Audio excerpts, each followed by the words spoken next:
In a remarkable feat possible through science, the Smithsonian's National Zoo and Conservation Biology Institute and the Nashville Zoo announced on Thursday the birth of a male clouded leopard on March 1, 2017 from an artificial insemination procedure using frozen semen. A news release notes, "This accomplishment is the first for this species and a giant step for global conservation efforts." The cub will be housed at Nashville Zoo and hand-raised to ensure survival and well-being according to the news statement. Furthermore, in future, he may be introduced to a potential mate. A biologist at the Smithsonian Conservation Biology Institute said, "This cub, the first clouded leopard offspring produced with cryopreserved semen, is a symbol of how zoos and scientists can come together to make positive change for animals and preserving global biodiversity." With billions of people consuming content online, the amount of data created every day is rapidly outgrowing the carrying capacity of conventional digital storage devices. So researchers are turning to natural genetic code to contain a growing deluge of data. In a recent experiment, researchers at Columbia University and the New York Genome Center were able to store a movie, a computer operating system, and a $50 Amazon gift card on a single drop of DNA. The process relies on DNA's natural ability to rapidly reorganize itself and recombine in complex but predictable patterns. That allows it to be used just like computer code to store and retrieve information. To correct any errors in reconstructing the information stored in the DNA, the scientists used an algorithm originally designed for streaming video on a cell phone. The process cost about $3,500 per megabyte of storage, comparable to the cost of the first computer magnetic disk drive introduced by the IBM Corporation in 1956. But that memory device was so big it had to be carried on a forklift. It could only store a total of 3.5 megabytes of data. A single gram of DNA could hold about 730 billion megabytes of data. In theory, a DNA storage system could reduce the entire Library of Congress to a collection of molecules.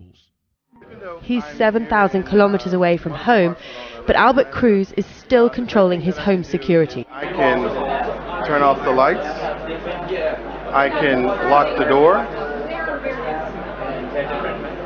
and I can check on my loved ones via my cameras. From locks to laundry, soon our homes will be filled with intelligent appliances and items connected to the internet and our smartphones, communicating with each other and their manufacturers. This growing collection of smart gadgets is called the Internet of Things, and IoT is everywhere at the Mobile World Congress. If you look at today's home, there's already connected devices starting to come in. Some people might not know it. I mentioned about the washing machine that actually can sometimes connect back up through the Wi-Fi router and actually be sending information back up to the manufacturer so they can get information about their property. TVs are certainly already largely connected. Locking systems on front doors will be one of the first ones to change, coupled with heating and ventilation and lighting. Hi, how's everything going? If you want the ultimate in a smart home device, you could get yourself a robot. My name is Reem. Reem's capabilities are a little bit limited at the moment, but developers are confident that within about 5 years, these robots would be able to meet you at the door, take your coat, bring you some food, and even act as carers for the elderly. Hello. Oh, hello.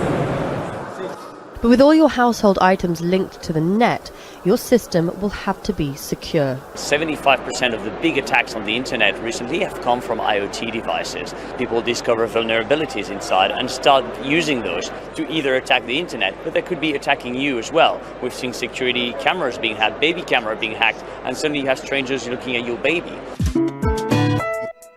With those risks, the benefits will have to be more than just appealing to our sense of laziness. Smart appliances do promise to improve efficiency and reduce our energy bills, but if they also compromise our privacy, consumers will have to make sure they know exactly what they're signing up for. It's the kind of thing that impacts everyone who has a cell phone. So pretty much all of us. But until now, the state of California wouldn't let anyone see it. It's a document about the dangers of cell phone use. A doctor at UC Berkeley had to sue California to get the information released. And yes, it does show that researchers think cell phone radiation can be dangerous. There can be long-term effects like increasing the risk of brain cancer. The document even tells us what you can do to protect yourself. We're talking about things like don't sleep near your phone. Keep the phone away from your body by doing things like using headphones, the speaker, and text messages.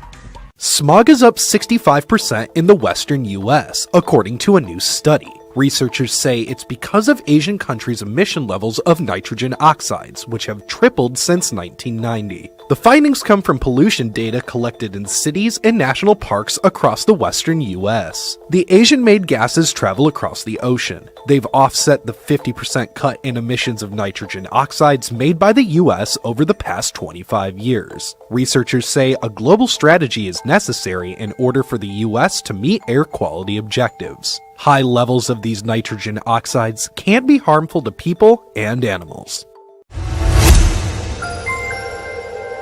The continent of Antarctica officially has a new record high temperature of 63.5 degrees Fahrenheit. Bear in mind, the Antarctic is cold, windy and dry. The average annual temperature ranges from -76 Fahrenheit to 14 Fahrenheit. The World Meteorological Organization announced the record temperature March 1st of this year, but the record was actually set on March 24th, 2015. It's not uncommon for the world weather and climate records to take years to verify.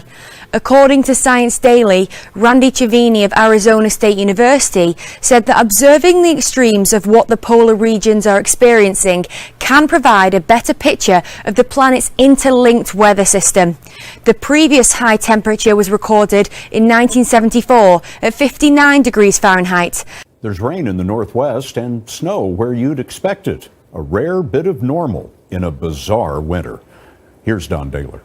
Oh my God, look at that! In a normal winter, Illinois is blanketed in snow, not battered by tornadoes like this deadly twister on Tuesday. Tornadoes have plagued other states, including Texas and Massachusetts, which before last month had never seen one in February. It's been at least 146 years since Chicago saw no measurable snowfall in January or February. This week, instead of shovels, it was volleyball on the beach. And so far, even one of Hawaii's mountains has gotten more snow than Denver. Most years, Vermont maple syrup farmers like Dave Silloway would be trudging through 3 feet of snow. Their task is easier this season. The winters are shorter. The first Tuesday in March would be when we'd tap the trees. Now we should tap the trees the first week of February. And thanks to tons of rain and snow, California's decades-long drought may well be over. Thea Hardy is with the ski industry. We have been getting so many storms this year, kind of like refills every week. The storms aren't coming in inches, they're coming in feet. It is a little chilly in New York here right now, but over the past few weeks, we've seen the temperatures up in the 70s. And, Scott, the appearance of spring flowers.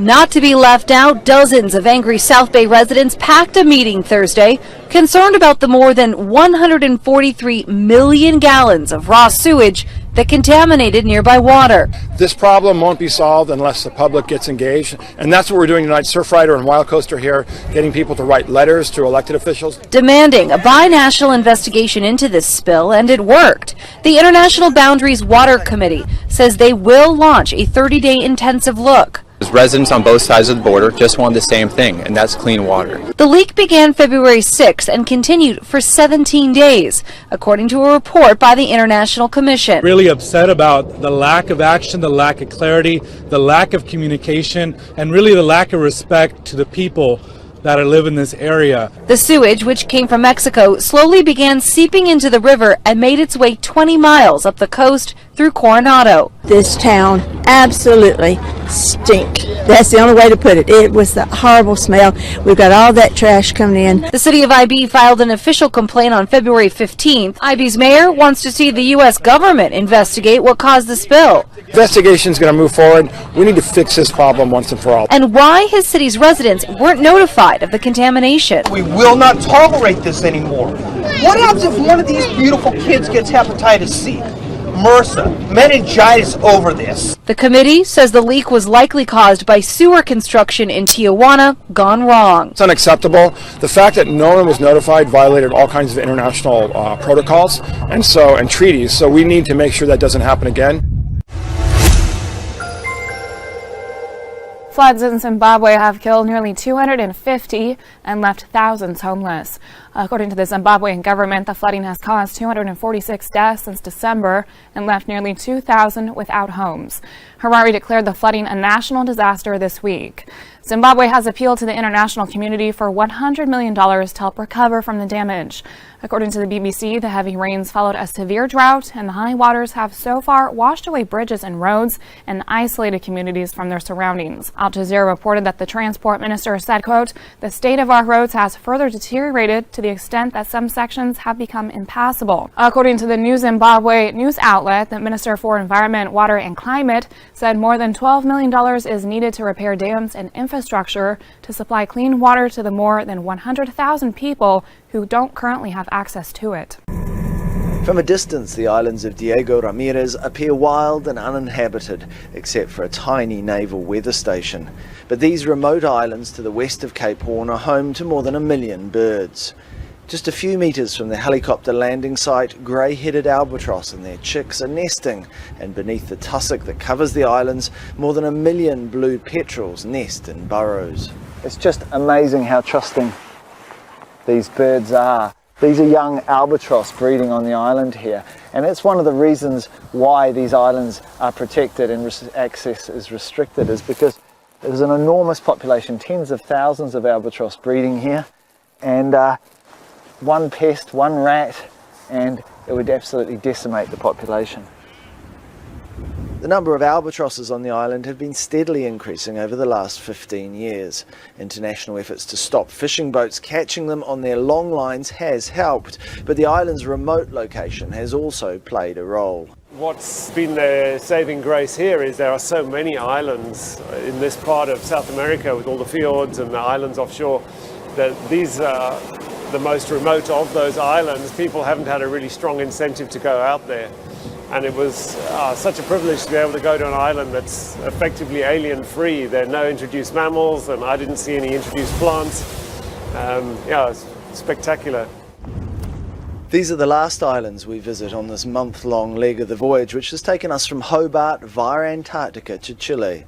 Along the way, more than 10,000 samples have been taken and millions of bytes of data have been recorded, all in pursuit of a better understanding of climate change. We need much more scientific data. We need focused measurements, focused expeditions to learn more about specific regions on our planet and how those are impacted by the global change. On the last day of the voyage, we sail through the fjords of Patagonia. It's a landscape shaped during a very different icebound period in Earth's history. A reminder that climate change has taken place before, but never at such a pace, nor as the result of human activity. Mothers pull children close. Escaping Mosul is no safe task, and in cold temperatures and rain, it's also not easy. This is the southern side of Mosul in Iraq, where the country's counter-terrorism service is helping civilians reach safety. More than 1,000 people fled fighting between the Iraqi forces and Islamic State on Saturday, leaving their homes overnight with only a few essentials, some having to choose blankets over shoes. Salah Mohammed fled with his family in the middle of the night and says men caught leaving are executed. We just about managed to escape, he says. Saleh joins some 8,000 displaced others who are now living in a camp at a southern town. The Iraqi military says several thousand militants are hunkered down in Mosul among the remaining civilian population. Iraqi forces captured the eastern side of the city in January after 100 days of fighting. They launched their attack on the western districts 2 weeks ago, and US officials say they'll crush the group within 6 months. In the meantime, a city that was home to 750,000 people is fast becoming vacant. Nearly 200,000 civilians have been forced to leave their homes here since the offensive for Mosul began in October. This is one of the heaviest US attacks on Yemen in years. US aircraft carrying out a series of airstrikes over the past 2 days. The first since a US Navy SEAL was killed in the same area in January. And it may be evidence of a new aggressive campaign by President Trump against al-Qaeda in Yemen. The Pentagon say there were more than 20 raids yesterday using drones and Apache helicopters targeting al-Qaeda militants and weapons in 3 provinces. And witnesses in southern Yemen this morning, reported by Reuters, say the air attacks have continued. The Pentagon, though, won't confirm local reports that US commandos were dropped on the ground to fight al-Qaeda militants. And they come 5 weeks after that first commando operation authorized by President Trump, an operation in which a Navy SEAL, William Ryan Owens, was killed. Mr. Trump this week giving that tribute in Congress to his widow Karen, saying Ryan's legacy is etched in eternity. He also insisted that was a highly successful raid that generated large amounts of vital intelligence. Now, although the latest raids were in the same area where Ryan Owens was killed, they are not, say the Pentagon, the direct result of that intelligence. The targets were already known weeks ago, one of them a local al-Qaeda leader, Saad Atef, although information from the Owens raid may, say the Pentagon, have helped. Now, al-Qaeda in Yemen still poses a direct threat to the US. Its bomb makers have targeted US planes. These intense new raids suggest President Trump and the Pentagon are on a new fast track to try to end that threat. It's the placards at this protest in Yemen's capital city that say the most. While one reads extreme hopelessness, another says death to America and Israel. Such is the complexity of this conflict that while the US and Israel are condemned on the street, it is Saudi Arabia and its Gulf allies that are bombing Yemen from the skies. Thousands of Yemenis joined this demonstration in Sana'a to protest against the Saudi-led coalition and to show support for the Houthi rebels fighting them. It's been nearly 2 years since the bombing campaign started to try and restore the ousted government of President Abdurrabbu Mansur Hadi. Saudi Arabia is criticized for targeting Yemeni ports, which has led to the blockage of supply routes. Hashim Sharaf al-Din is a Houthi minister who says the siege has affected the import of medicines. UNICEF warns that the country could be losing a decade's worth of gains in public health as a result of the ongoing war and economic crisis. The conflict has left parts of the population on the edge of starvation. According to the UN, this includes 500,000 children under the age of 5. And after 2 years of bombings, no side has emerged as the dominant force in a war that has already displaced more than 3 million people. Libyan militias have seized control of the country's biggest oil terminals after fighting with armed forces. The Benghazi Defence Brigades occupied the terminals at Ez Sida and Ras Lanuf after government forces retreated. The facilities are 2 of the largest in Libya, with a combined capacity of 600,000 barrels per day. The oil ports were captured and reopened in September by Libyan national forces. A high-profile North Korean defector has warned that the regime may conduct a nuclear test or test-fire an intercontinental ballistic missile around the birthday of late founder Kim Il-sung next month. North Korea will mark the 105th birthday of the late leader on April 15th. Speaking to Seoul-based Yonhap news agency, Tae Yong-ho said Pyongyang could carry out a provocation on a large scale around the anniversary.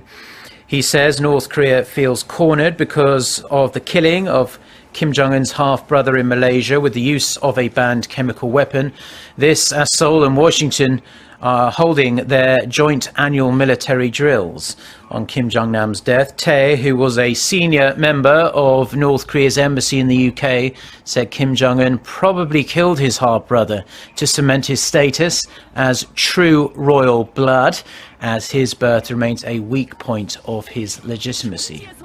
China has plans to raise its defense spending by around 7% this year. That was announced by Fu Ying, the spokeswoman for the National People's Congress. She said the move is aimed at boosting the country's capability to guard against, quote, outside meddling in disputes over Beijing's territorial claims in Asian waters. She said China favors a peaceful settlement of disputes through dialogue and consultation, but at the same time should safeguard its sovereignty, interests and rights.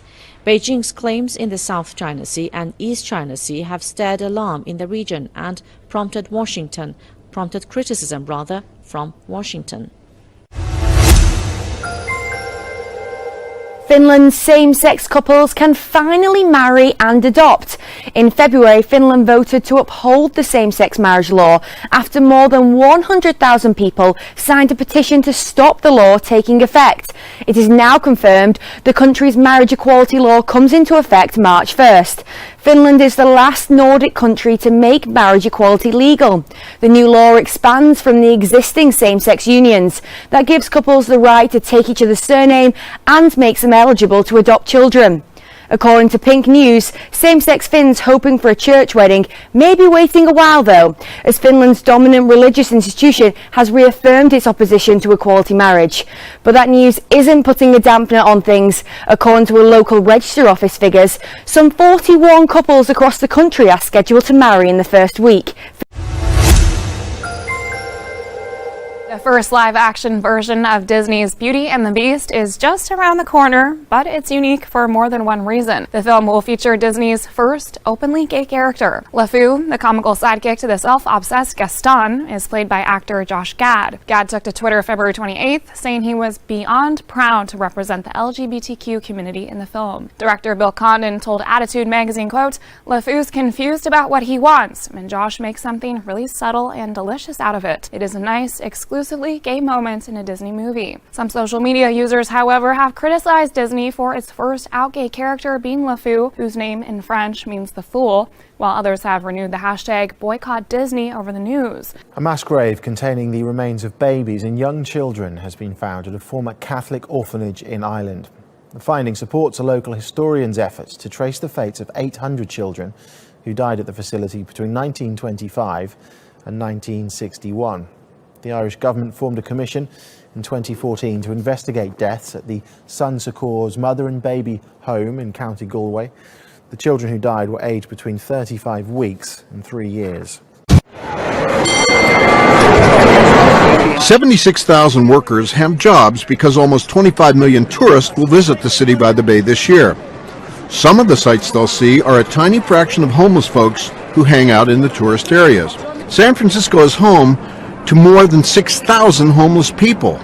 Jim Lazarus, Senior Vice President of the San Francisco Chamber of Commerce, says research shows that some homeless folks, by their own actions, have put a bad taste into the mouths of many visitors and tourists. They've never been in a city, in a first world country, where they see the activity that you see on the streets. Rampant drug use, defecation. It's had a major impact because we constantly have complaints from visitors that they love San Francisco, they love the setting, they love the activities, the restaurants, but they're not coming back. Sometimes you notice them more. Sometimes you notice them less. Today we noticed less. But what's truly amazing is that San Francisco's homeless population has remained constant for decades and decades. I go back to Mayor Feinstein's time, and if you look at the numbers then, 6,000 identified homeless living on streets or parks or in shelter beds. The city has kept pace with the problem in San Francisco, but hasn't solved it. With that long a track record, one wonders if the problem is solvable, or how much more money it would take to eradicate it. The Woods family, visiting from Melbourne, Australia, also home to a huge homeless problem, thinks it may not be solvable, but says the bad taste that it leaves in tourists' mouths is the same. They're just happy being in around the city. They have their own little enclaves, and and they've got security in that knowledge of their group, and they don't want to move.